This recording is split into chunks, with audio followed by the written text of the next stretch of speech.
most már sokkal többen vannak azok, akik egyszerűen külföldön el tudják képzelni az életüket. 43%, aki egyszerűen azt mondja, hogy ő külföldön tanul. Nem csak tanul, nem külföldön tartósan letelepednek. De ugye általánosságban elmondható, hogy nyilván a családi szocializáció az egy kulcselem, tehát ha valaki a családjában látott közvetlen politikusi mintát, az általában az például az egyik fő faktor, ami a politikus dinasztiák. Hát igen, tehát a család, és ez nem Magyarország specifikus, ez egy nemzetközi minták alapján. Ugye miért? Mert a pártok, mint korábban fontos társadalmi szereplők elvesztették ezt a fajta indítatásukat, hogy a fiatalok, vagy akár a társadalmi érdekében mindenféle szociális programokat csinálják. Alapsztori. Dorosz Dávid podcastje. Sziasztok, üdvözlök mindenkit, ez az Alapsztori újabb adása. Emberek, rendszerek, történetek, mert minden mögött meghúzódik egy alapsztori. Mai vendégem Orosz Dániel politológus, akivel több nagyon érdekes témáról fogunk beszélni, de mielőtt belekezdünk, előtte el kell, hogy mondjam, iratkozzatok fel, lájkoljatok, kedveljetek, mind a YouTube-on, mind a Spotify-on, ha pedig mindenkinél előbb extra tartalmakra vágytok, akkor iratkozzatok fel a dorosdavid.hu oldalon a hírlevelemre. Többek között az új regényem első fejezeteit is mindenki előtt elolvashatjátok így. Kezdjünk is bele. Szia, Dániel! Szia, Dave!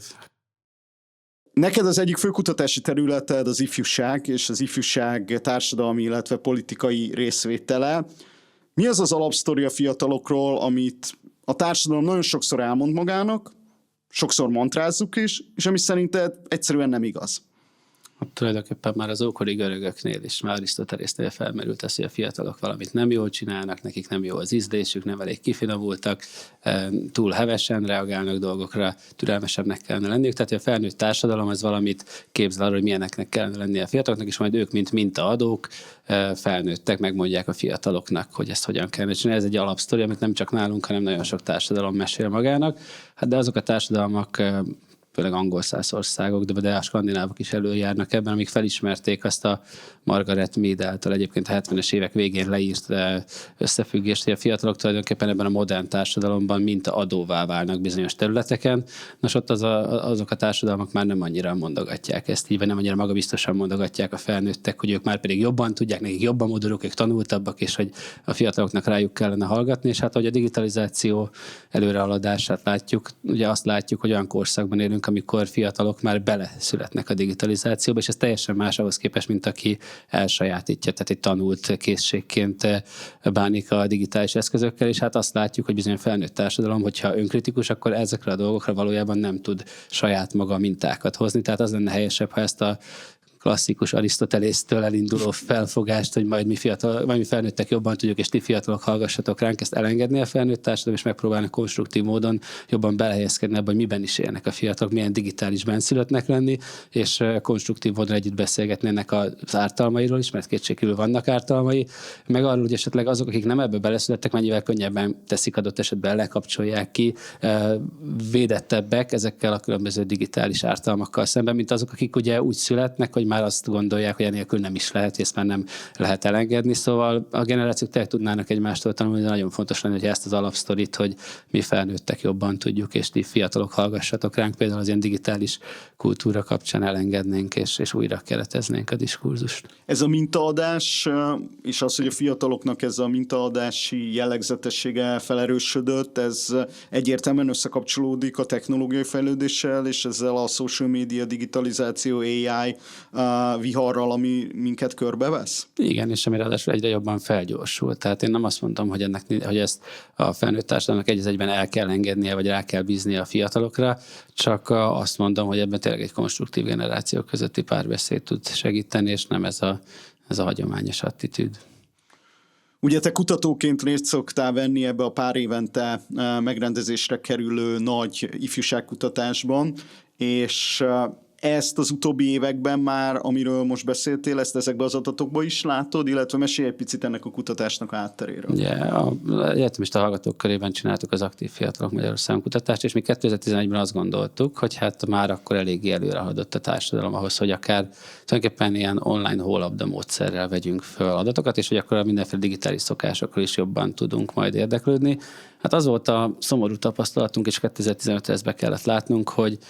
legalábbis a felsőoktatásban tanuló hallgatók, mert maga a felsőoktatás sem eléggé nyitott erre. Tehát, hogy az a hólabda módszer, amivel próbáltunk eljutni fiatalokhoz, az nem adott egyrészt, ugye, amit tudunk, ez a digitális szakadék dolog, tehát, hogy nagyon sokan kitöltötték mondjuk a fővárosban, meg mondjuk egyetemi városokban, de kisebb településeken élő, tehát ingázó egyetemisták kevésbé, meg azt is láttuk, hogy például a felsőoktatásnak, ugye azt gondoltuk, például van a Neptun nevű rendszer, meg vannak mindenféle amiről mindenkinek jó emlékei lehetnek. Hát, hogy abban majd akkor egy kérdőívet közzétenni, ez sem eddig nem tart, és akkor kapásból minden karn 5000 hallgatóhoz eljutunk, és arra jöttünk rá, hogy hát ezek a rendszerek nem annyira jól működnek. Aztán volt olyan év, amikor már szerencsére nem is próbáltuk, mert mindenféle botrány lett az egyik egyetemen, tehát kiszivárogtak hallgatói adatok, és akkor már nagyon örültünk, hogy ezt a gondolatunkat elengedtünk, de summa summarum, tehát inkább az utóbbi években megint visszatértünk a személyes lekérdezésre, tehát kampuszokon hallgatók kérdeznek hallgatókat, és nem próbálkozunk ilyen online hólabdával,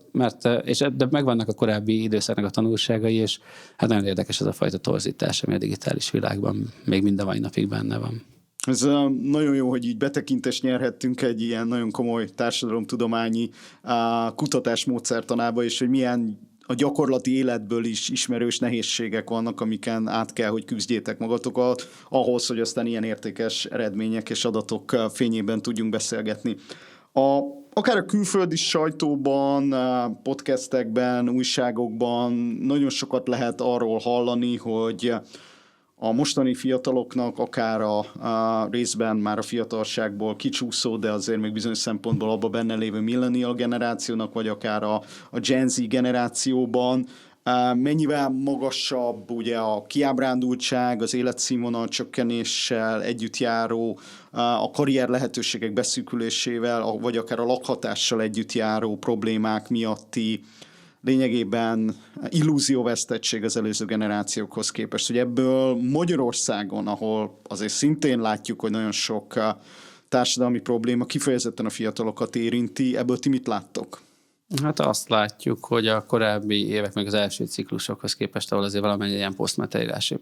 problémák voltak, jelen most arra egyértelműen visszatértek ezek az alapvető fiatalok élethelyzetét meghatározó problémák az egyetemisták körében, mint hogy az oktatás színvonalát nem tartják jónak, nagynak tartják, nagy problémák tartják a lakhatást, a megélhetési problémákat, meg az elhelyezkedés kérdésköreit, tehát mint hogyha kicsit visszafordultunk volna az időben, és hát ez részben magyarázza például azt is, ugye, amit kicsit sokkoló adatként láttunk, hogy Magyarországot 62%-uk valami fajta olyan diktatúraként tudja elképzelni, ahol az ő életképe, az ő helyzete az legalábbis hát nem előnyös, és hogy ez a rendszer nem kínál számára alternatívát. Szóval nagyon, nagyon meghökkentő, hogy ahhoz képest, amit mondjuk a kutatás első hullámaiban láttunk, visszatérünk ilyen materiális jellegű problémákhoz, és hangsúlyom az egyetemisták körében, tehát jövő értelmiségek körében, mert az ifjúság, meg a magyar ifjúságkutatásokban rendre volt, tehát ott hullámzott az, hogy mikor materiális problémák, és mikor kicsit posztmateriálisabbak a legfontosabb problémák, de most a hallgatók körében is ez elég egyértelműen áttört. Úgyhogy hát ez egy meghökkentő adat volt. És ebben akkor egy jelentős változás van 19 és 24 között. Igen. És ebben szerinted mekkora szerepe van, erről részben már beszéltél, de tényleg ezzel a materiális lehetőségeknek, lakhatás, állás, hogyan lesz saját lakásom, hogyan lesz saját karrierem, egyáltalán hogyan tudok egyről a kettőre jutni, kifizetni a mobil számlámat a hó végén ügyeknek, és mennyire van, nem mehetünk el szó nélkül, hogy 19 és 24 között volt egy nagy sok, a Covid, és hogy ez hogyan csapódott le, vagy hogyan csapódik le szerinted ezeknek a fiataloknak a véleményében, életében? Az egészen egyértelmű lehet, hogy például az oktatással kapcsolatos kritika az összefügg azzal a ténnyel, hogy ők ugye az a generáció, akik megélték azt akár középiskolában, vagy akár egyetem első éveiben, hogy őket a Covid közvetlenül érintett, és hogy nem tudták az életüket úgy élni, tehát hogy digitális módon tanultak, aminek aztán mindenféle nehézségeit ugye megélték meg, hogy az oktatásnak ezt a fajta hirtelen adaptációs képtelenségét, tehát hogy mennyire nem tudott erre az igényre, meg erre a sokra gyorsan reagálni az oktatás. Tehát ez kétségkívül biztos benne van, hogy az oktatás elsődleges probléma, de például a lakhatást már nem feltétlenül magyarázza, vagy azt, hogy miért érzik úgy, hogy az elhelyezkedésük nagyon nehéz. Már csak azért is, mert egy másik nagyon fontos trend, amit tulajdonképpen ugye a rendszerváltás egy ígérete volt, hogy a felsőoktatás expanziója meg fog valósulni, és a 2000-es évek derekáig ezt egészen jól teljesítette a felsőoktatás. Tehát azt láttuk, hogy nagyon sokan vannak olyanok, akiknek nincs diplomás szülője, vagy csak az egyik szülője diplomás, és mégis be tudnak jutni a felsőoktatásba, és ez most arra egyértelműen visszafordult, tehát hogy közel 40%-uk 2 diplomás szülő gyermeket, tehát hogy óriási a szelektivitás ebben a rendszerben, tehát hogy tulajdonképpen az, hogy valaki felsőoktatásba eljut Magyarországon, azt nagyon nagyban azt határozza meg, hogy a szülei felsőoktatásban, tehát van ilyen végzettségük, vagy nincs, és hát ez nyilván nem ez volt a rendszerváltás. Tehát lerobbannak a társadalmi mobilitás csatornái. Tehát az az álom, amit ugye a nyugati társadalmak és ezen keresztül a 90-es években, a 2000-es években ebbe belépő Magyarországon is plakátokon kezdve, meg politikai szólamokban hirdettek, hogy élhetsz jobban, mint a szüleid, és hogy ehhez ugye adjuk a felsőoktatást, mint egy eszközt, hogy jobban élhessél, akkor ez lényegében kezd ledögleni, most nagyon leegyszerűsítve Magyarországon. Meg ugye az oktatási reform, ami történt, ugye nyilván nagyon sok fiatalnak, akinek ráadásul a szülője nem diplomás, ez a jelenlegi kormányzat elmagyarázza, hogy neki mennyivel jobb, hogyha szakmája van, akár vegyen fel ugye munkáshitelt, és kezdjen el minél előbb dolgozni. És lehetőleg egy akkugyárban. Hát és aztán ezek azok a fiatalok, akik pár év után rádöbbennek, hogy micsoda óriási szakadék keletkezett köztük, meg azok között, akiknek ilyen végzettségű, magasabb végzettségük van, és hogy hát ugye, és akkor jön az, hogy sokan egyszerűen áthidalhatatlannak érzik. Mert nyilván lehetne egy olyan felnőtt képzési rendszer, amiről megint hosszan beszélhetnénk, hogy hogyan romlott el Magyarországon, ami speciális tudást ad, és akkor segít áthidalni, ha valaki mondjuk 30 évesen jön rá, hogy tovább tanulna, de hát nem ez a helyzet. Szóval ezek a hátrányok egy idő után halmozódni kezdenek az életükben, és hát ezért is láthatunk aztán annyian súlyosan problémás fiatalt. Igen, ezt akartunk kérdezni, hogy ez a frusztráció, ami ebből akár az idősebbekkel, akár a saját szerencsésebb vagy jobb családi háttérből jövő kortársaikkal szemben kialakul, ez a frusztráció, ez miben csapódik ki? Hogy ti ezt hogyan érzékelitek, hogy esetleg a radikalizmusban, vagy olyan elfojtásokban, ami társadalmilag negatív kimenetelekkel jár? Hát részben adott esetben ugye ez a külföldre vándorlással is összefügghet, tehát hogy azt gondolják, hogy jobbak lennének az esélyeik egy másik társadalomban, és hogy adott esetben ez nagyon nagy, megint csak nagy trendszerű változás, és látható, hogy most már sokkal többen vannak azok, akik egyszerűen külföldön el tudják képzelni az életüket. 43%, aki egyszerűen azt mondja, hogy ő külföldön tanul. Nem csak tanul, nem külföldön tartósan letelepedne. Tehát ezért ezt, ha belegondolunk, hogy majdnem minden második fiatal az, aki elköltözne Magyarországra. Szóval például ez egy olyan típusú frusztráció. Tehát szinte biztos vagyok benne, hogy ők sem gondolják, hogy Ausztriában koldvázból van a kerítés, de például ez megint egy olyan narratíva, egy alapsztori, ami adott esetben mankót adhat ahhoz, hogy hidalják, vagy átgondolják a saját helyzetüket, és hogy valamihez hasonlítsák, és kézenfekvő lehet mondjuk akár egy nyugati, osztrák, vagy egy német fiatal helyzetével összehasonlítani, vagy ugye az, hogy egy nyitott országban élünk, tehát hogy adott esetben, és ezt már sok megint csak a kutatásban látszik, hogy minden 18 éves nem a magyar felsőoktatásban kezdi az egyetemet, tehát hogy külföldi intézménybe iratkoznak már be egyből. Tehát, hogy, és pont azért az budai elit gimnáziumok tagjai azok, akiknál ez óriási arány. Magyarán őket a felsőoktatás annyira nem szólítja meg, hogy ők már be sem lépnek ezen a kapun. Tehát lényegében kialakul egy olyan társadalom, ahol nagyon sok tehetséges vagy olyan képességű fiatal magyar egyetemre sem tud eljutni, és a szakadék másik oldalán meg olyanok vannak, akik magyar egyetemre nem akarnak eljutni, hanem lényegében külföldi egyetemen kezdik meg a tanulmányaikat. Így van, és ez mindkét oldalról problémás. Egyrészt, hogyha ez a minden 10. tehetséges magyar egyetemista itt lenne Magyarországon, akkor ez a felsőoktatás színvonalát felfele húzná, tehát mintaadók lehetnének arra nézvést, hogy milyen sikeres karrierutak állnak az itt végző hallgatók előtt. És másrészt pedig igen, tehát hogy alulról pedig, ha nyitottabb lenne a rendszer, akkor hát ugye most már BA, MA szakok elkülönítésével tulajdonképpen egy BA-t azért el lehetne végezni, úgyis, hogyha valakinek kevésbé előnyös a családi helyzete. Tehát, hogy, és a harmadik dolog, hogy ugye akkor sokkal nagyobb arányban lenne átjárás a BA-ből az MA szakokra, mert ott is egy óriási lemorzsolódás látszik. Tehát, hogy nagyon sokan azt gondolják, hogy befektetnek 3 évre, és aztán utána egyből megnézik, hogy mit tud kínálni lenni a munkaerőpiac. Megint csak, ha minden 10. tehetséges egyetemista itt lenne, akkor nem csak az lenne feltétlenül, hogy azok maradnak az elmészakokon, akik valamilyen kutatói pályára gondolnak, hanem adott esetben ez is átjárhatóbb lenne egy kicsivel. Igen, és hát nyilván a Mindenki lelép című könyv szerzőjeként nem áll távol tőlem az erről való gondolkodás, hogy nagyon sokan a fiatalok, vagy akár az idősebb, így közte az én korosztályomból is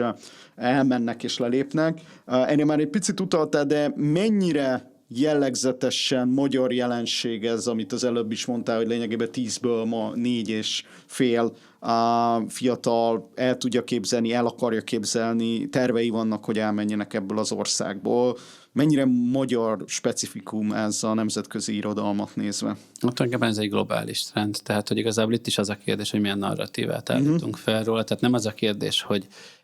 tehetséges hallgatók külföldön tanulnak, mert ez egy tény, ebben élünk benne. Az a nagy kérdés, és itt a migráció versus peregrináció fogalmait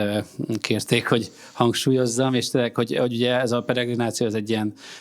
középkori fogalom, amikor ugye a mesteremberek elmentek megtanulni a szakmát, aztán hazatértek. Az inas évek, amikor körbe mentek. És ez tulajdonképpen egy európai modell alapján, az európai felsőoktatási térben ez egy alaphelyzet, tehát önmagában ezzel semmi baj nem lenne. Az a kérdés, hogy ez a migráció, hogy ez migrációs szándék, vagy peregrináció, tehát hogy tanulni megyünk el, megtanulni egy szakmát és hazahozzuk a tudást, vagy már eleve, és ezért említettem ezt a nagy problémát, hogyha már valaki be sem lép a felsőoktatásban, hogy már eleve migrációs szándékkal használjuk a felsőoktatását egy másik országnak, és fel sem merül különösebbképpen, hogy ezt Magyarországon kamatoztassuk, és hát inkább ezek azok a válságtünetek, amikor ezt látjuk, hogy nem a felsőoktatás átjárhatósága, ugye, ami egy Európai Uniós cél, az, ami megmutatkozik, hanem tulajdonképpen a magyar felsőoktatás tudatos elhagyása, és az abból be sem kerülés jelenik meg, és hát hogyha ezt látjuk, hogy ilyen jelenség van, akkor ennek viszont mindenféle módon valamiféle korrekciójára lenne szükség. Hát például egyébként az Erasmus programból való kizártságunk az egyértelműen nem kedvez ennek, tehát nyilván a hallgatók érzékelik, vagy hát már középiskolások érzékelik, hogy ők itt most ebben az akármilyen Pannóniának nevezett programban nem ugyanolyan eséllyel tudnak európai polgárként részt venni ezekben a programokban, tehát akkor, ha fizikailag nincs messze, akkor miért ne a Bécsi Egyetemen kezdje meg a tanulmányait, ahol minden lehetősége adott, versus egy Veszprém Egyetemen, ahol meg mondjuk most már ki van zárva ilyen mobilitási programokból, vagy jól tudhatóan érzékeli azt, hogy azok nagyon szelektívvé váltak, és igazából egy nagyon szűk kör az, akinek ezt az ilyen bilaterális alapon kialkudott egyezményt meg tudja adni az egyetem. Igen, és ez teljesen egyértelmű, hogyha valaki külföldre megy egyetemre, akkor az első és legfontosabb meghatározó szakmai és aztán szociális kapcsolatai is ahhoz kapcsolódóan fognak kialakulni, és egyértelműen ott fog gyökeret ereszteni, és ezt mondom úgy, hogy ennek van nyilván nagyon jó része is, és nyilván az, hogy a tehetséges fiatalok elmennek az országból, az egy nagyon rossz tendencia arra nézvést, hogy hogyan lehet majd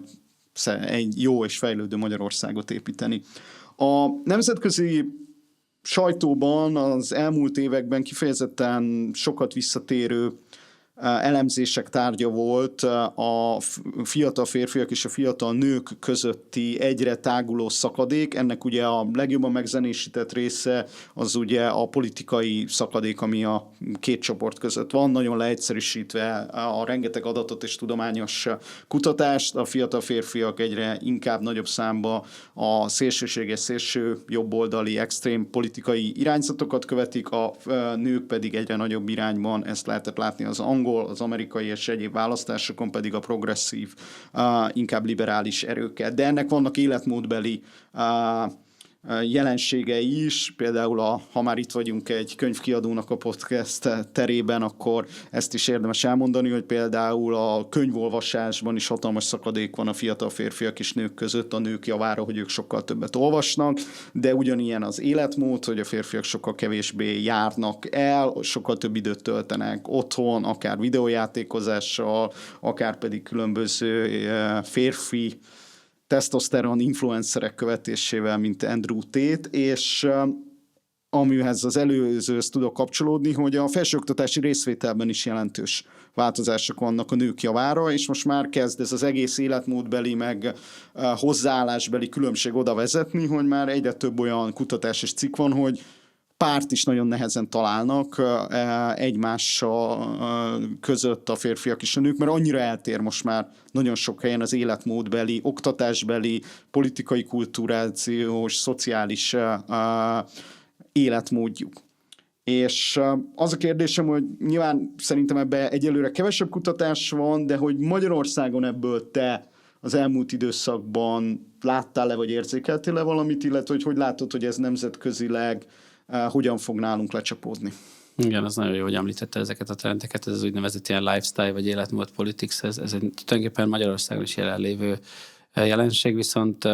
az van, hogy tulajdonképpen itt kicsit a társadalomtudománynak, vagy az ifjúságkutatásnak a lemaradottságát érzékeljük, tehát hogy pont ilyen lifestyle típusú megközelítésekben kevés elemzés születik, meg a kérdőívpark is egy kicsit elavult ehhez képest, tehát hogy mind a magyar ifjúságkutatás, tehát a magyar ifjúságkutatás egyértelműen óriási mennyiségű információt gyűjt le például az olvasási szokásoktól kezdve az internet használati szokásokra vonatkozóan, de mivel óriási kérdőívpark és nem specifikusan például egy olyan kutatás, amiről te beszélsz, egy ilyen lifestyle kutatás, ezért nagyon sokszor a kérdezetnek ilyen elfáradási hatást látunk, tehát hogy sokkal célzottabb kutatásra lenne szükség ahhoz, hogy például ez az általad vizsgált jelenségeket összefüggésekben is, és hogy magabiztosan azt tudjuk mondani, hogy mi a női, meg mi a férfi szerepek között a különbség. Tehát most ilyen nagyon elnagyó dolgokat tudok mondani, akár az aktív fiatalok Magyarországon kutatásban is kijött az például, hogy alapvetően nők azok inkább ilyen tüntetési részvételben vesznek részt, és baloldaliak, tehát egy ilyen tendencia látszik, de ugye ez még sok mindent oda kellene pakolni, ami például a mi kérdőívparkunkban nem volt benne, tehát olvasottság, ilyesmik, illetve hogy a fiatalok még egy kicsit ilyen radikálisabb, és alapvetően a szavazáson való részvétel, tehát ez egy hagyományosabb részvétel az, ami inkább ilyen a férfiak számára vonzóbb részvételi forma, tehát hogy a direkt versus ilyen képviselt hagyományosban is van egy ilyen nemek közötti szakadék, de mondom, én ezeket nagyon óvatosan közelítem, mert addig, amíg egy kutatási koncepció nem kimondottan úgy van operacionalizálva, hogy ezeket a különbségeket jól megfogja, tehát amiket a nemzetközi irodalomban mondta, hogy ezeket akarjuk jobban megérteni, addig egy nagyon általános kérdőjével, amivel tényleg mindenfélét megkérdezünk, azzal nagyon kitesszük annak a válaszadót, hogy ez, amit mondok, ez a kérdezői elfáradás, és nagyon sokszor ellaposodó adatokat látunk, például amire a politikához érünk, vagy akár tényleg az ilyen olvasási szokásoknál. Tehát, hogy ennél célzottabban kellene ezt kutatni, és hát fontos lenne, hogy például az ifjúságkutatás is ezekkel a fajta dolgokkal célzottabban, akár tényleg egy olyan kutatási programmal foglalkozzon, ami ezt jobban megmutatja. Például a Covid hatás kapcsán volt ilyen kutatás, tehát ennek a könyvnek az a címe, hogy a maszkon túl, és ott egy nagyon átfogó a Covid hatását vizsgáló kutatást végzett például Szabó Andrea. Úgyhogy vannak ilyenek, tehát hogy vannak ilyen célzott kutatások, de például ilyen életstílus kutatás a fiatalok körében egyelőre legalábbis az én tudomásom szerint nem született. És mit érzel, hogy mi lenne a legfontosabb olyan kérdés, és ebből kinyerhető adat, ami egy jövő remélhetőleg másfajta irányultságú kormánya számára a leghasznosabb lenne, és amit a legkevésbé tudunk és értünk a magyar fiatalokról, hogy meg tudjuk őket segíteni, és hogy jobban tudjon a politika, meg ugye összességében az állam, meg az állami intézményrendszer segíteni nekik, és feléjük fordulni. Hát például ugye a Róna Dániel a radikalizmus kapcsán nagyon jó könyvet írt a Jobbik titkáról, és ott ugye sokszor beszél erről a kereslet versus kínálat témakörről, tehát nagyon sokat vizsgáljuk a keresletet, hogy a fiatalok mit gondolnak, mire fogékonyak, mit gondolnak, de hogy mit kínál nekik a politika, hol van jelen a politika, hol találkoznak a politikával, ez egy sokkal kevésbé kutatott téma. Ugye például az aktív fiatalkutatásban egy-két kérdés erejéig szoktunk foglalkozni a fesztiválokon való jelenlétre, és akkor ott hogyan találkoznak például a fesztiválokon politikusokkal, politikával, vagy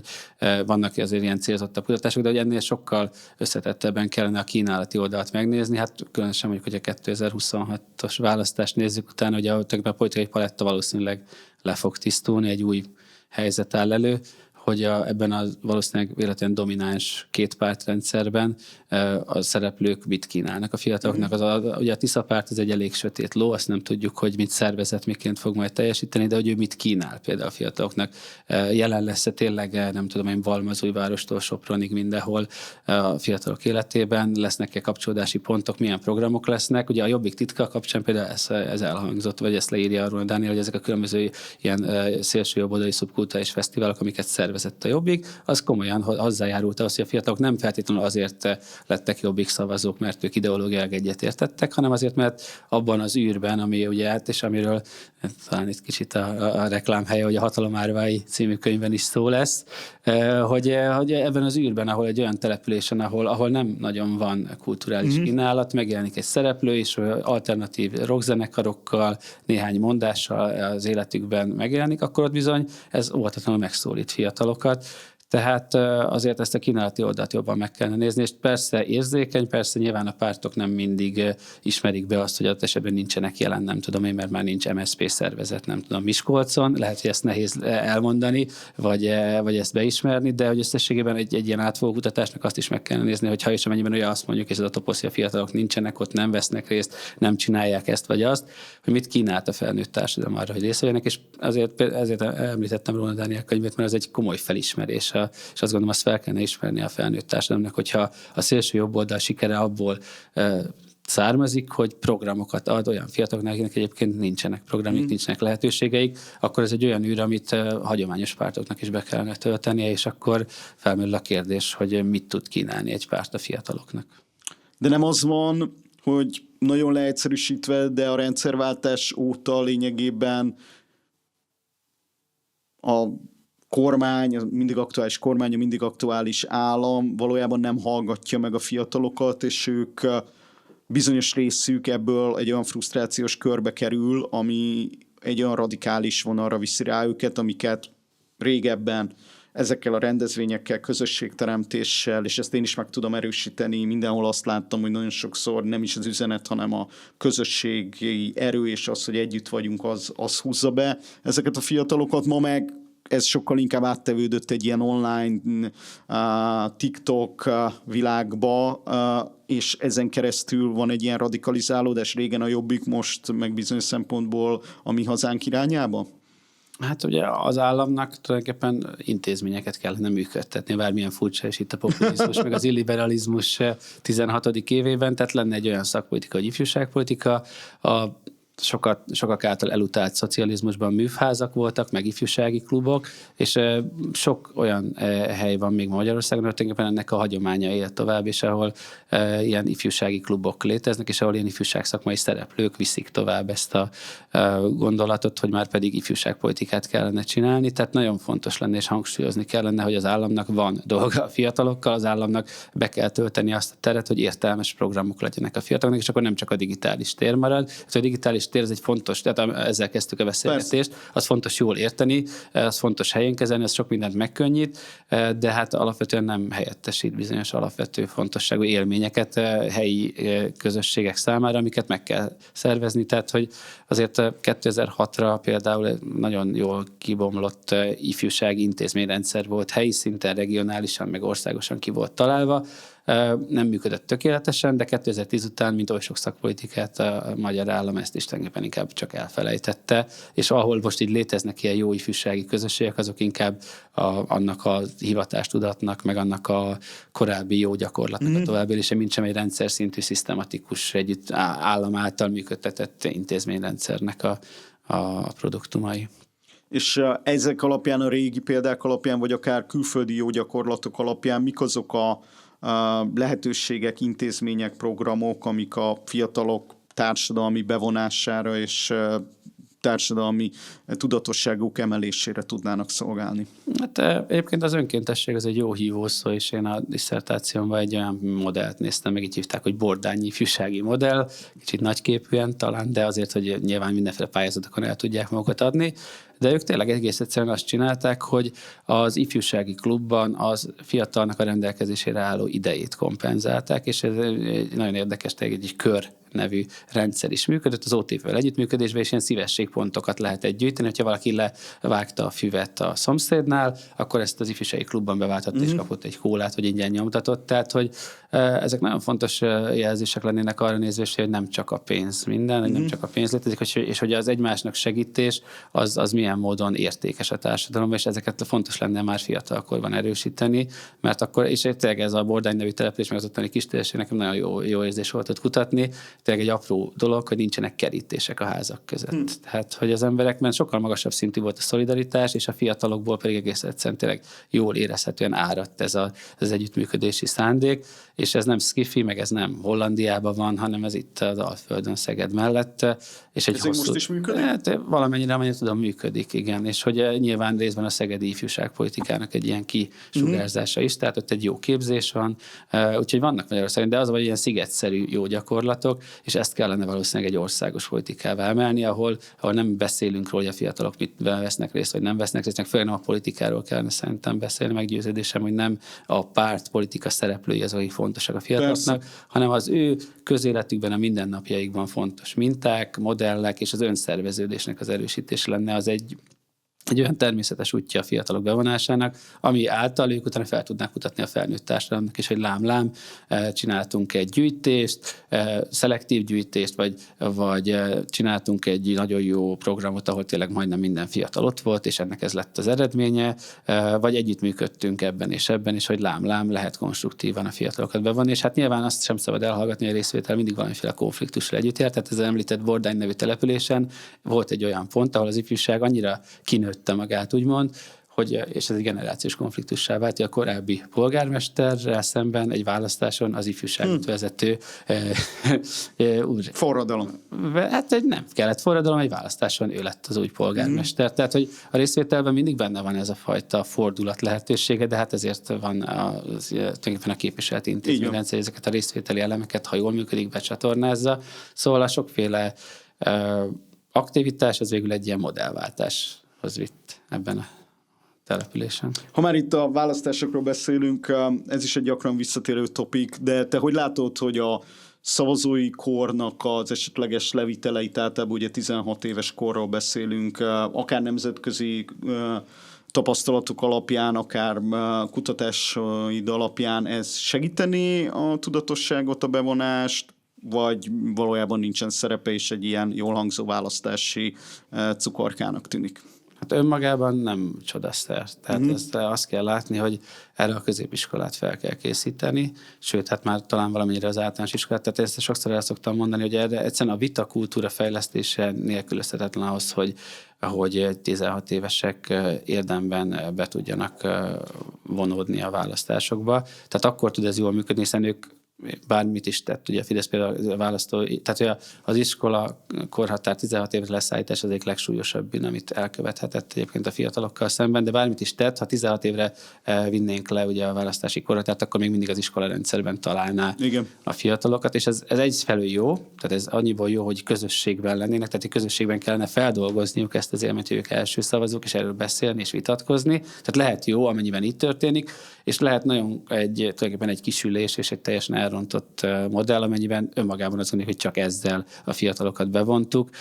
Ugye Ausztria példáját szokták hozni, ahol az első ilyen alkalom, amikor bevezették, akkor szélső jobb oldalra szavaztak, de részben a beágyazatlansága a dolognak, ami miatt ez bekövetkezett, és aztán később néhány választási ciklus után már kiegyenlítődött ez a hatás, de hogy nyilván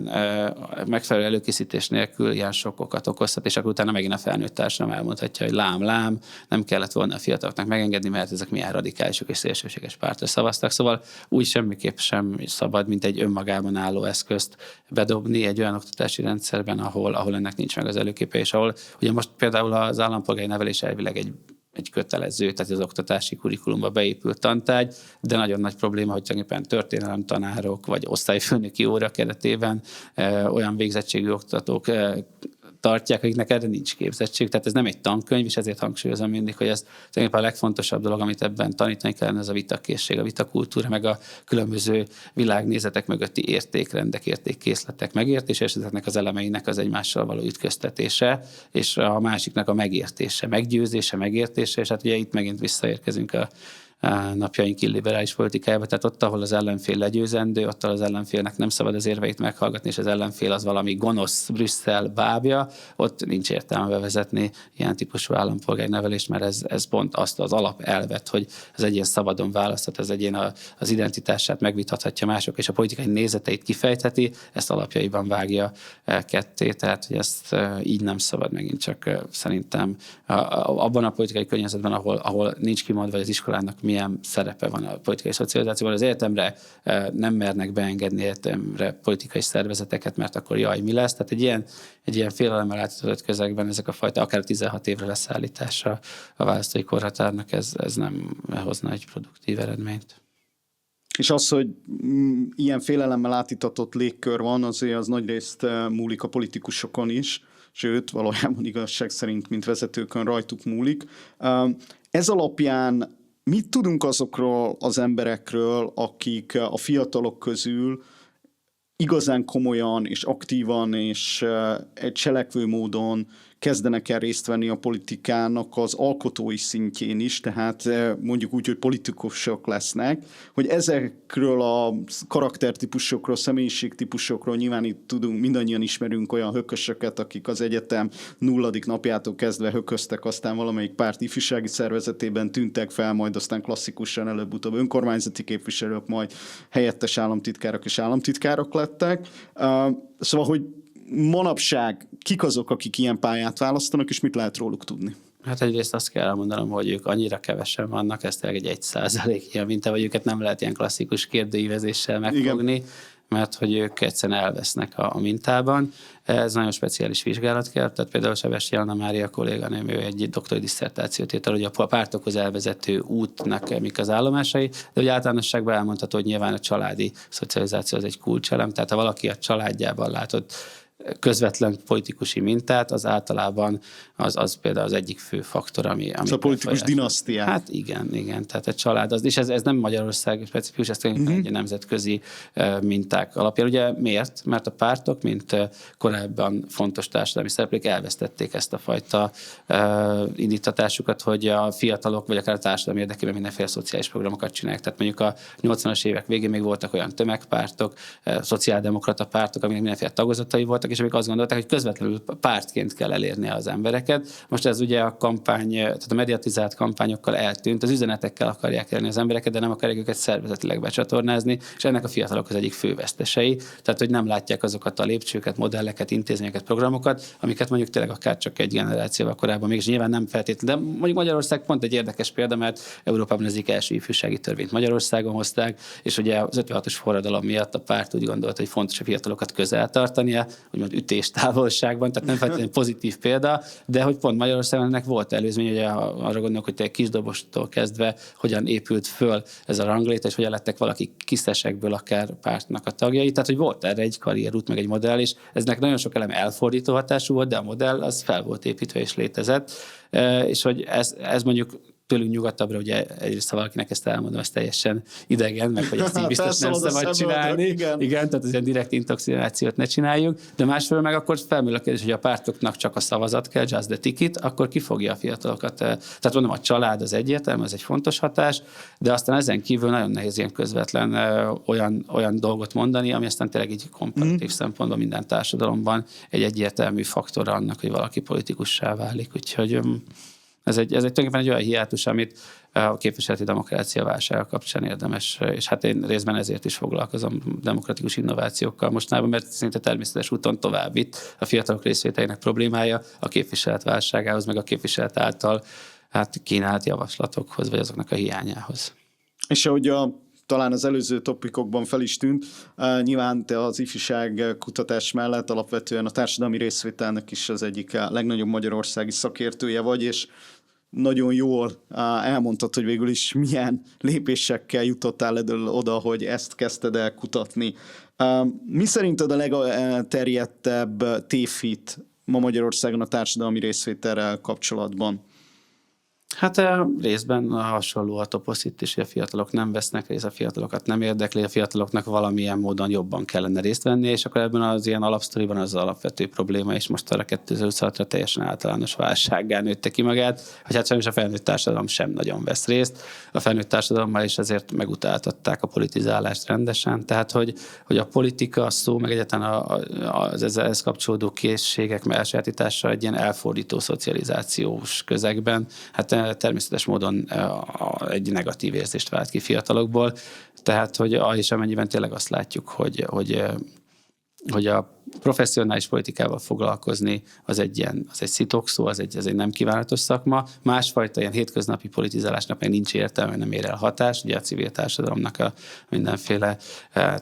repressziójára gondolok, ami éri őket, meg a mindenféle forráshiány. Akkor ugye logikusan következik, hogy miért is foglalkozzon egy fiatal a részvétellel, azt akkor ráhagyja másra, akkor azt csinálja más. Tehát, és pont ez az, amit egy jól működő ifjúságpolitika, meg a részvételt ösztönözni akar a ifjúságpolitika máshonnan közelít meg teljesen az elejétől fogva,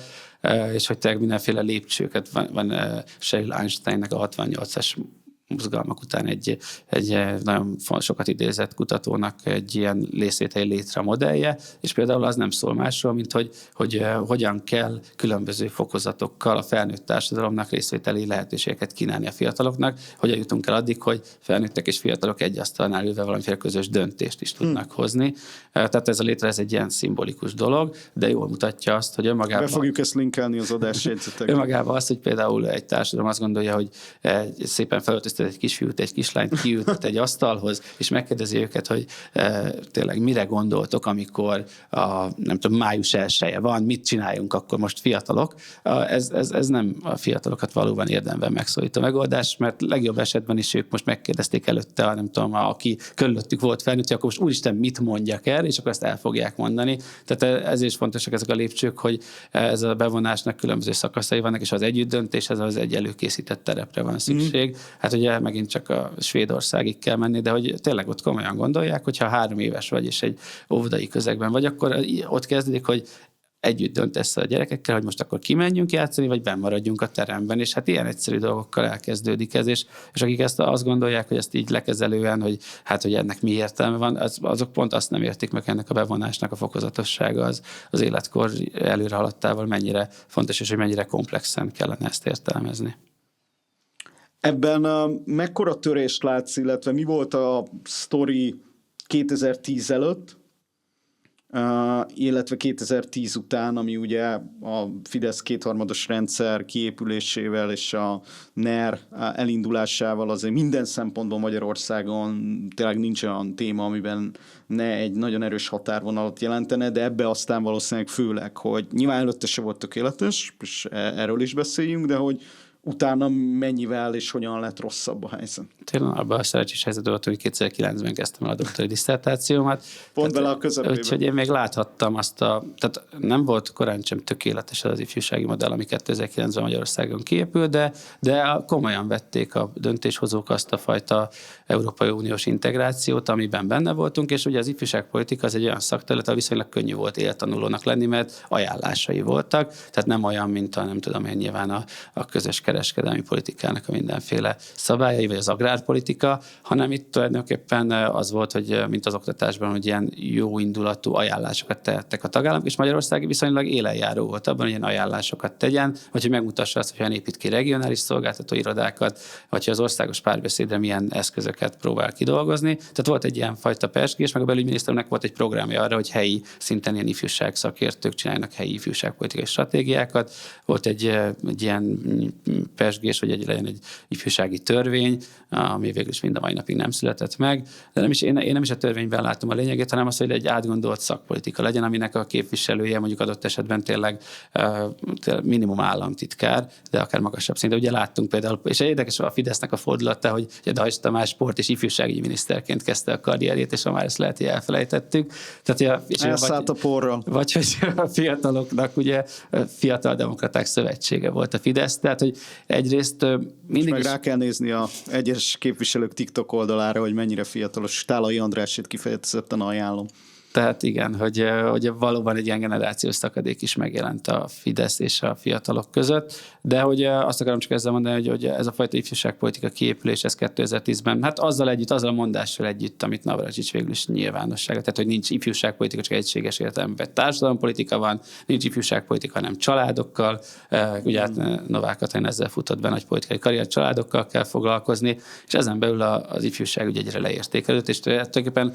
A megmaradásának az egyetlen oka vagy záloga az, hogy az Európai Unió ifjúságpolitikájában a különböző forrásokat azért elérhetőnek gondolták azokat, vagy úgy hívták, úgy kellett lehívják a legtöbb forrást, hogy azok valamiféle ifjúsági célt szolgálnak. Tehát ha és amennyiben ma még van ifjúságpolitika Magyarországon, azt nagyon nagyban az elnyerhető Európai Uniós források mozgatják, ami szomorú, mert az államnak a saját politikai prioritásait kellene először meghatározni, és akkor az uniós források ezt tudnák kiegészíteni, de amennyiben a magyar ifjúságpolitika leépült, úgy hát elég igazságtalan Brüsszelt hibáztatni azért, hogy nem tudom, nem adott erre, vagy nem adott arra, vagy lám, mire ad a Brüsszel, ezt tulajdonképpen egyetlen más Európai Uniós tagállam sem így csinálja, tehát kell egy saját alapifjúságpolitika, és azt egészíthetik ki egy közös keretrendszer, ami egyébként működik, aminek a prioritásai változóak, de hogy tényleg van párbeszéd a fiatalokkal uniós szinten, de ehhez kellene a magyar párbeszéd, meg a magyar partnerek, meg hát a magyar ifjúságpolitika, meg az arra költött források. A társadalmi részvétel kapcsán te ugye a napi gyakorlatban is, a terepen is foglalkozol ezzel, hiszen a Munkó nevű önkormányzati társadalmi részvétellel foglalkozó tanácsadónak vagy az alapítója és főszakértője, és ebben a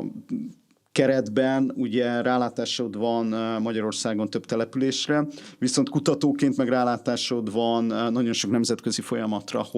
és most nem Svédország, Dánia, Izland, mert nyilván ezeket nagyon szeretjük, meg fantasztikus országok nagyon sok szempontból, főleg a társadalmi bevonás, meg demokrácia, meg életmód, meg jólét szempontjából, de a társadalmi bevonás, a részvétel, az ezzel kapcsolatos szkepticizmus, akár apátiának is nevezhetném, ebben hogyan viszonyulunk a posztszocialista országokhoz? Tehát azokhoz, akikhez azért könnyebben tudjuk hasonlítani magunkat. Van egyfajta olyan értelmiségi gondolat a levegőben, amiben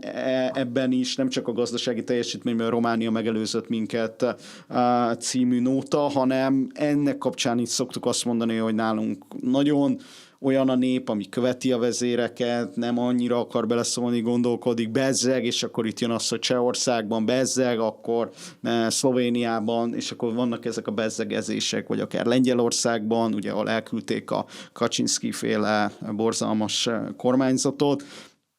Hogy látod ezt? Erre az utóbbira csatlakoznék rá a lengyel példára, hogy nem csak azért, mert nagyon gyakori a történelmi párhuzam itt a térségben, hanem azért, mert ez, amit említettél, a Munkóban is foglalkozunk azzal, hogy most már ifjúsági részvételi költségvetésen is gondolkodunk és dolgozunk, de ugye a közösségi költségvetés olyan lehet a mindennapoknak jobban részévé tenni, és hát ebben például Lengyelország egyetemen lehagyott minket, tehát ott 2018-ban törvény született arra, hogy a vajdaságokban bármilyen helyi önkormányzat kell, hogy gondoljon arra, hogy milyen módon költ el az a lakosokkal együtt forrás. Tehát, hogy ez tulajdonképpen a fejlesztésnek egy ilyen alfejezete lett, hogy hogyan lehet a lakosságot bevonni a fejlesztési forrásokba, és ami nagyon érdekes, hogy ott egy országon belül többféle modell is, lehet nyilván nagyobb ország, mint mindegy, többféle modell van, tehát, hogy a privát szektort is be tudják vonni abba, hogy ők is tegyenek ajánlásokat az asztalra, és ők is egy adott településen a cégek ajánljanak fel forrást ilyen állampolgárokkal közös elköltésre, meg hogy az önkormányzat ott valahogy tud egy darab szereplő lenni a sok más szereplő között. Nálunk az látszik, hogy a közösségi költségvetésben is azért az önkormányzat mint a főszereplő keretezi magát, és akkor ezen a kereten belül ad egy projekt összeget, amit eloszt a lakosság között, ami kétségkívül egy előrelépés ahhoz képest, mint hogyha egyáltalán nem vonná be a lakosságot, de arra gondolunk, hogy az eredeti modell a közösségi költségvetésben Porto Alegrében arról szólt, hogy hátrányos helyzetűek egy adott favellában, egy nehéz terepen a polgármester ösztönzésére, meg erre elköteleződött politikusokkal együttműködve kitalálják, hogy milyen igényeik vannak, hogyan lehetne iskolát építeni, csatornázni, utat építeni, majd a helyi politika meg a helyi közigazgatás segítségével iskolát építenek, utakat vagy csatornát, akkor az elég nagy különbség van a között. És a demokráciára gyakorolt hatása, és óriási különbség van a dél-amerikai példák, meg az európai példák között, amik tulajdonképpen ilyen projekt alapú, pár százezer forintot költsünk el együtt, és akkor adjunk át egy fát, egy padot, egy játszót játszóteret típusú gondolkodás. Kétségkívül még egyszer mondom, nagyon fontos, hogy a lakosság a saját mikrokörnyezetében megtalálja a problémákat, de hogyha csak ilyen mikrotípusú dolgokat találhat meg, mert nem gondolhat a nagy egészre, akkor azért ez egy korlátozott program maradt. Tehát, hogy jó lenne, hogyha... Tehát amit mondtam például a lengyel példa kapcsán, hogy adott esetben a vállalati szektor bevonása, hogyan tud az önkormányzat a vállalatokkal együtt kitalálni programot, amiben a lakosság igényeire is reflektálva osztanak el forrást, és vagy a másik kérdés, hogy lehet a lakosságot abban ösztönözni, hogy ő maga is tegyen bele, ez a crowdsourcing, vagy ez a mikroadományozás, hogy a mindennapi életben, adott esetben bosszantó, apró problémákat a lakosok egyébként meg tudnák oldani, hogyha van egy olyan keretrendszer, amiben őket arra ösztönzik, hogy ezeket a megoldásokat keressék, és tényleg van az a társadalom, aki tenne is bele a közösbe, de addig, amíg ez például egy ilyen közösségi költségvetés csak egy ilyen részprojekt, egy ilyen mikroprojekt, amíg nem tudják belegondolni saját magukat, a saját nagyobb problémáikat, ahogy mondtam Porto Alegrénél, addig igazából ezek sokszor tényleg benne maradnak egy ilyen kisebb dobozban, és sokan azt mondják, hogy jó, gondoltatok ránk, de minket nem ez foglalkoztat. És nagyon jó kapcsolódik, ahogy mondod, hogy ahogy a fiataloknál is abban a modellben, amiben az önkéntesi idejüket ajánlják föl, és teszik őket érdekelté abban, hogy részt vegyenek ilyen dolgokba, ugyanígy az általános részvétel kapcsán is a minden korosztály számára ebben a helyi önkormányzati szinten ez egy nagyon jó módszer lenne. És csak egy mondat elég a szabad, hogy például az ifjúsági részvételi költséget is ezért lehetne egy jó eszköz, ahol adott esetben, és erre van most már például az Alternatív Közösségek Egyesülete itthon megvalósított egy modellt, hogy hogyan lehet ezt iskolába elvinni, és iskolákkal közösen a közösségi költségvetésre. Szerintem nagyon izgalmas lenne. Csak egy egyszerű példát mondjak, hogyha az osztálypénzről a fiatalok valamilyen szinten együtt gondolkodhatnának, hogy mire költség, vagy hogyha ezt megtámogatná valamilyen ilyen közösségi költségvetési folyamat, hogy az iskola hogyan tudna a településsel együttműködve valami kisebb, a fiatalok érdekeit figyelembe vevő fejlesztést csinálni. Ezek nagyon jó lennének, és nagyon drukkolok, hogy minél jobban ezek elterjedjenek. Van-e szerinted olyan bevonási forma, ami így papíron, meg színes szagos PPT-n ilyen nagyon szépnek és demokratikusnak hangzik, de valójában inkább elidegeníti az embereket, és kizökkenti és kiszedi őket ebből a lehetséges társadalmi részvétel növelésből? Hát igen, ez az Einstein létre kapcsán az első lépcsőfok, vagy az első lépcsőfokok, amiket angol ilyen úgynevezett tokenizmnek neveznek, tehát hogy nem valós eszközt adunk a fiatalok kezében, és akkor azt mondjuk, hogy lám, nézzétek őket, ők a fiatalok képviselői, ők ezt mondták. Ezek nagyon elidegenítő hatásúak, és nagyon sokszor alkalmazza őket a politika. Tehát, hogy ezzel nagyon fontos lenne óvatosan, vagy egyáltalán felismerni ezeket az eszközöket. Amit például említettem, hogy nagyon sok szituációban előkerül, hogy valamely fiatalt kiválasztanak, és ők akkor az adott ügyben a fiatalok képviselője, mert nem tudom én, hogy az élsportoló, vagy tehát, hogy minden olyan példára gyanúsan, vagy gyanakodva tekintsük, ahol egy darab fiatal van kiemelve, és kitéve, és mondjuk nagyon szép mondatokat is mond el, az nagyon gyakran általában valamilyen tanult szerep, és ezek nagyon, a felnőtt társadalom sajnos nagyon sokszor hajlamos ezeket úgy tekinteni, mint hogy lám, mi felmutattunk egy példát, mi teret adtunk, de valójában ezek az ilyen alsó lépcsőfokok, ezek tényleg csak az, hogy a felnőtt társadalom gondolt a fiatalokra, nagyon jó, hogy gondolt a fiatalokra, kipipáltuk, de a következő lépcső az lenne, hogy egyrészt nem egy darab fiatal, hanem fiatalok egy csoportja, hogyan tudunk együttműködni, illetve az, hogy amit tényleg nagyon, hogy mondjam, egyszerűnek hangzik, hogy hogyan teszik alacsony küszöbével szolgáltatást. Tehát mi van akkor, ha egy fiatalok egy csoportja jön be velünk szembe, és nekik ötletük van azzal, mit kezdünk, és nagyon sokszor felnőtt társadalom, itt bukik meg egy önkormányzat, itt bukik meg akár nem tudom, pártok, ifjúságpolitikusai, hogy egy ilyen közösségi igényt már sokkal nehezebben tudnak lefordítani egy szervezeti működésre, úgyhogy már pedig valahol ott kezdődne el a bármifajta közös döntésnek az első lépése, amikor egy ifjúsági közösség igényét fordítja le egy intézmény eljárássá saját maga számára. Köszönöm, ez nagyon sok szempontból lelkesítő, hogy vannak eszközök, lehetőségek, tudás, tapasztalat, adat, amire lehet támaszkodni, másrészt kihívásokkal teli, hiszen a helyzet nem könnyű, és a jelenlegi kormány és állam egyáltalán nem tette könnyűvé az elmúlt 15 évben, és nagyon reméljük, hogy már idéntől kezdve lesz lehetőség ebben változtatni. Az adás végén mindig ugyanazt a 2 kérdést teszem fel a vendégeimnek. Ezek közül az első, hogy mi az az alapsztori, amit mostanában el kellett engedned akár magaddal kapcsolatban, akár a világgal kapcsolatban? Hát ezt nagyon szomorú így kimondani tényleg, hogy abban az ilyen tények utáni világban élünk, ahol egyszerűen kénytelen vagyok valamilyen módon elfogadni azt, hogy a sokat kutatott, tudományos eszközökkel kutatott eredmények, igazságok, azok egy igazsága nagyon sokféle igazság közül, tehát hogy tényleg ebben a post-truth reality-ben nagyon könnyű hangzatos számokat elmondani, adatokat, meg jól mutató grafikonokat felmutatni, és szakértőjévé válni egy témának, úgyhogy igazából nincs mögötte valódi kutatás eredmény, és én azt úgy elengedtem, és szinte én ezekkel versenyezni akarjak, tehát hogy a tudománynak valószínűleg megvannak a maga eszközé, a maga igazságát, azt így közzétegye, publikálja és megértesse, de hát erre egy társadalmi befogadó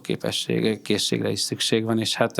ebben azt gondolom, hogy most ebben az ilyen tényleg a Trumpi világban, amiben élünk, ebben nagyon-nagyon nehéz helyzetbe kerülnek a tudósok, meg a tudomány emberei. Tehát én azt gondolom, hogy az eszköztárat azt ugyanúgy kell alkalmazni, művelni, meg a tudományt, mint eddig, de nagyon komoly kérdés, hogy ebben az ilyen nagyon harsány média világban akkor hogyan lehet, és kinek a feladata ezeket a kikutatott igazságokat tényleg eljutatni az emberekhez. Tehát én kicsit ezt a képet engedtem el, hogy feltétlenül hogy a tudománynak ezt a harcot a médián keresztül meg kell vívni akár a politikával. Tehát én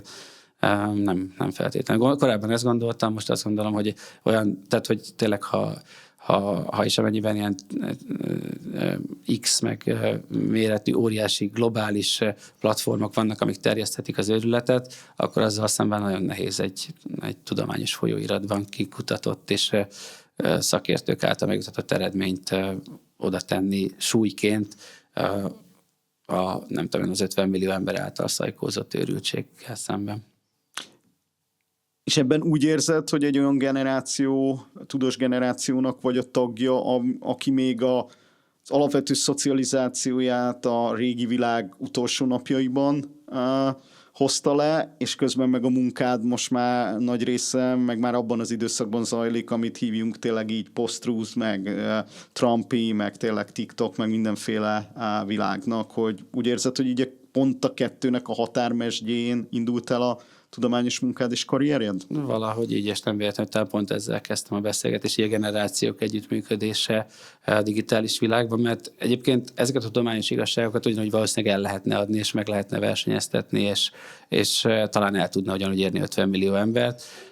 de hogy ki az, aki ezt le tudja fordítani, és lehet, hogy tényleg az már az utána jövő generációk, valaki egy digitalizáció beleszületett fiatal, aki azt mondja, hogy nincs ezzel semmi probléma, fölvesszük a kesztyűt, és megküzdünk ezzel az 50 Látod millió ezt a fiatal kollégáidon? Hát inkább csak optimizmus van bennem, tehát bizakodás, hogy ifjúságkutatótól mi mást várjunk. Hogy van, aki ezeket megtalálja, és hogy tehát nem mondom azt, hogy ez lehetetlen, csak tényleg így magammal szemben, amit így kérdeztél, hogy valószínűleg ez már nem én vagyok, tehát ezeket az eszközöket, ezt már lehet, hogy egy következő generációnak kell, meg ezt a harcot megvívnia. Záró kérdés. Ajánlj kérlek egy könyvet a hallgatóinknak, amit nemrég olvastál, és nagyon tetszett. Ugye könnyen adná magát, hogy a Hatalom árváival kezdjem, aminek lehettem előolvasó, és elizgatottan várom egyébként a végét, mert hogy sokféle dolog volt itt az asztalon, és most kíváncsian várom tényleg, hát, hogy a könyvbemutatót is, meg újraolvasni a könyvet, hogy mi is lesz a végkifejlet, de amit hoztam, az Csernoszabó Andrástól a Kolozsvár alatt az ég című. Hát már a műfaj is érdekes, hogy én novellafüzérnek nevezném, nevezhetnénk regénynek is, de tényleg hát az a különlegesség, ahogyan Csernoszabó András a szöveggel, meg a rövid szöveggel bánik. Nekem már nagyon régóta az egyik kedvenc szerzőm ő. Az egyik Szavária Karneválon volt alkalmam élőben megnézni a Pacarról szóló darabját, tehát egy frenetikus, őrületes darab, és nagyon a magyarságunk is nagyon benne van, az ételhez való viszonyunk is nagyon benne van, meg mindenféle olyan kis apró színes dolog benne van, amiért tehát egy őrült jó darab, azt mindenkinek ajánlom, hogy azt nézze meg, és hát ezt a könyvet pedig azért már újabban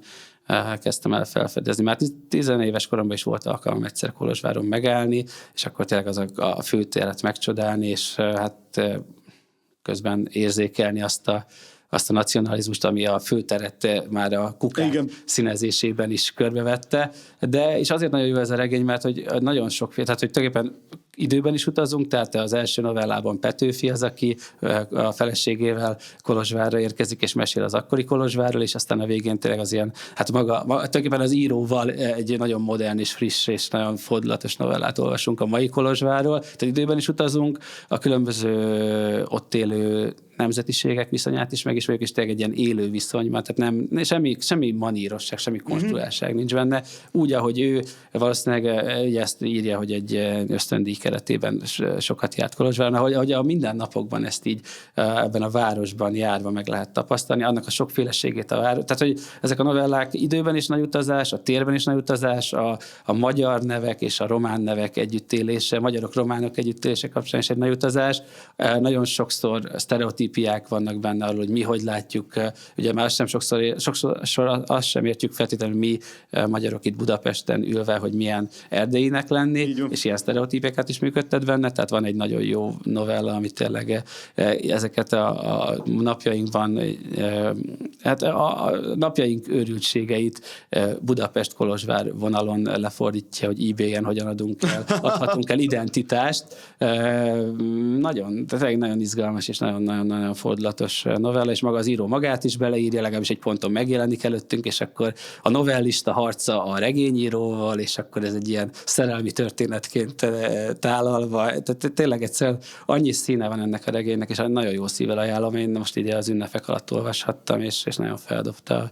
azt a pár napot. Tehát nagyon gyorsan a végére értem, mert egyszerűen nem lehet letenni, úgyhogy aki szereti tényleg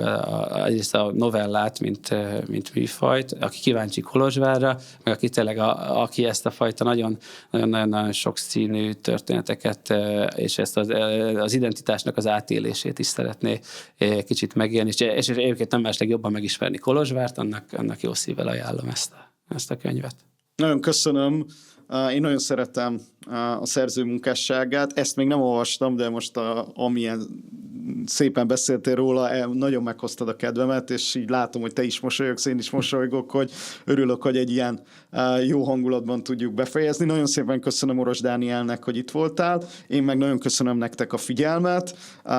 Nem sokára jelentkezünk a következő adással, addig is kövessetek, kedveljetek, lájkoljatok, illetve iratkozzatok fel a YouTube-on, ha pedig extra tartalmakra vágytok, akár az új megjelenő könyvem első fejezeteit mindenki előtt szeretnétek olvasni, akkor pedig iratkozzatok fel a dorosdavid.hu csatornán, oldalon a hírlevelemre. Köszönöm szépen Oros Dánielnek még egyszer. Köszönöm, hogy itt láttam. Sziasztok, szép estét! Ez volt az Alapsztori.